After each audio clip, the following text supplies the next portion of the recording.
name is Nancy, and I am going to be showing you how I use Trello to organize my different hosts and the positions that they're in my business. So first, if you are unaware of what Trello is, it is a program that you can use on your phone or you can use it on your computer or both. I do a lot of stuff on the go, so I use it on my cell phone. And then when I'm at my desk, I enjoy getting it on the big screen and doing some other things that are only featured on the website. So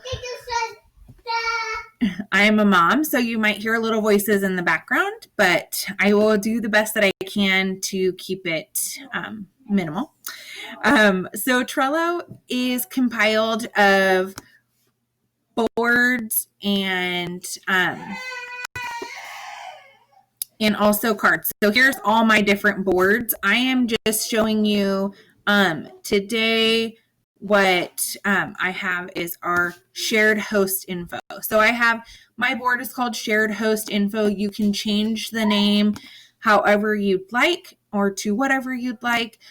This board that I am sharing in this post, you need to go to menu and you need to make a copy of it first because it is public. So if you start using this board, you are making changes real time and anybody and everybody who looks at the board will see the information you put on there. So be sure first what you do is go to the menu and make a copy of it. You can change it to whatever you want. I have mine as host info. That's what works for me. Inside of a board, you have different lists, and you can make quite a few lists before it says you aren't able to make a list anymore. So I have these lists where it says templates, potential host, pending host, current host, reschedule, and past host. This is all I need to keep track of for myself. Like I said, you can, once you copy this board, rename and readjust however you'd like.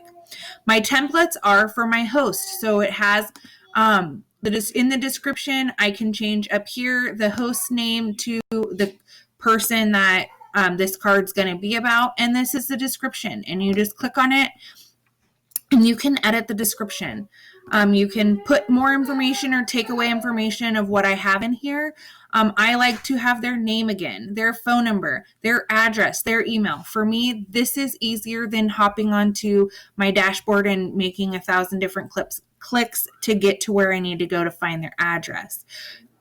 Because when I'm doing my host coaching or when I'm doing my host setups or mailings, I can come to this one spot. I will put their name, their phone number, their mailing address, their email address, whether or not this is their first time hosting. If it is, I'll put yes. If it's not, I'll put rebooking. I'll put who they booked it off of.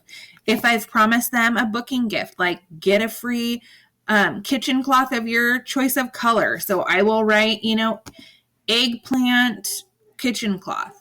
I will put the date they agreed to host, not the date they're going to hold their party, but say they said that they were going to host a party. They said, hey, I'll host a party. And that was on July 11th. I will put July 11th because then, next year, if they've, rescheduled for a whole year, I can see, if they're, if I just need to let go of them and move on or whatever. So it just helps me keep track of when I first made that agreement with them. This is where you would put the date of the event. That's pretty self-explanatory. Incentives promised is where I put, like if I do the $75 shopping spree money. If I say, hey, I'll give you the $50 if you can get 3 people to book a party, at the end of the third party, I will give you a $50 shopping spree. I'll type that here. Then I have created, based off of somebody else's file, I adapted it to mine, and I put, this is setting up events. So this is what I do. Did I create a contact in Office Suite if they weren't already there? Did I create the actual party yet? Mail out samples to my or host package. I will actually make that change right here. Because some people, I don't give them samples because they've already received samples. They're just getting the host package, whether it's a catalog or just a letter from me. I do that. So make that connection on Facebook. Send a confirmation for everything in Project Broadcast if that's something you do. If this is something you don't do, then you just go over here and you delete it. So you can just easily make changes however you want. During the party, these are the different things right here that I do, right? So, and I don't always use this because it's kind of second, it's repeating a lot of the things that I have in my host coaching, but I have this available to myself and I can adapt it as I go along. And then this is the post event, the things that I do. Did I send them a thank you card? Did I mail their customers a thank you card? Did I mail the winners prizes? So you just click off of, to close it, you click the X. Then I have current event. This is the current event that has, I will put all my different host names here, the date that I need to start host coaching, the actual event date, and I can change that up here as well. I will put my host, I'll change this to their name and put their subtotal A, all of the different hosts that I have, and the total subtotal A and my total commissions. This is where I can put the name of the people who won the prizes and who they're attached to, like who is their host. Okay, so here I have this samples thing here. I don't utilize it at all. I just have it here if you want to use it because I use Google Docs. So I found that I didn't really need this, but again, it's there if I decide in the future that I want to use it. I just created it. So here you can just say, hey, these are the different people that have requested a sample. And then as you send it, because maybe you only do your samples once or twice a week, you can put the name right here and you can put click it off once you've sent it to them. So there you go. All right. So that's another, you can make a checklist right here for whatever your heart's desire. And you can also put due dates on things. So if you say you're, for this party, you are doing samples on, and say the party is on the 13th. And so you do samples on the 6th. So you want to make sure you have everything sent off on the 7th, and you just set your date, your time, and you hit save. And obviously that's past, so it says overdue, but you just click it off when you're done. And this right here shows up on the front right of the card right here, so you can keep track of that. I'm going to go ahead and delete that. Okay, so I have already started some here just to give you ideas. So here's Miriam, and I just showed you that I can put her name right there. And I have she's pending, so I still haven't filled out everything. Once I fill all her information out, I can swipe it and move it over here. So what I will show you here is how do you get this over here and with a name on it. So you're going to go over to the pencil and you're going to hit copy. Okay. And I am going to copy, I'll just make my own card because I can't think of it. I've already done it a couple of times. So I put my name here, or the host name here. And I want to change it to, I want to move it over here to the pending host list. So I'm going to hit pending host.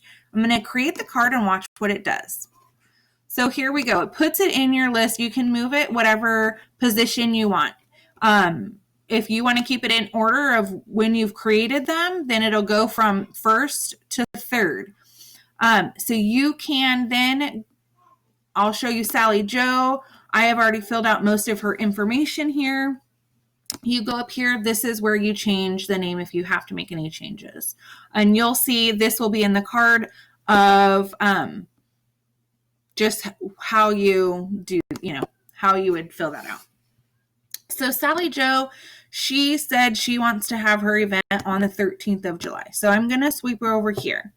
If for any reason she wants to reschedule to my August 1, all I'm doing is pulling it down here. you'll see I have blue, green. I just like these colors. I thought they were very pretty. And so I use the blue one for my first event of the month. So you'll see this is my first event in August.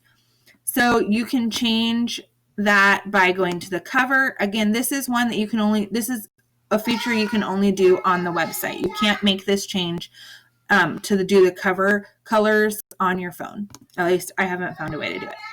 So these are the current events, and that is right here. So you just copy like I did the host, you would copy the current event and do that here. And I've made the title be the July 13th. So then that way I can quickly see who I have hosting in July and who I have hosting in August. Mine is filled up, and it helps me to keep track. If for whatever reason somebody has to reschedule, I can move over here. And if she says, check back with me in a couple weeks, I can put a due date of a couple weeks. So I'm going to check back with her on July 28th, and that will send a due date. Now, to get due dates to your phone or to your email, you'll want to add yourself to the board. So you will see your name right here, and you'll just click on that, and you'll see it'll add me to the, add yourself to the group. I'm going to remove myself because this is a public board and I don't want to be getting that. And you can always make changes however you need to. You can also remove due dates as well. You'll see these custom fields. This is a power-up. For more details on the power-ups, go to YouTube. I have found a ton of different videos on how to, what are the best power-ups for what I'm using.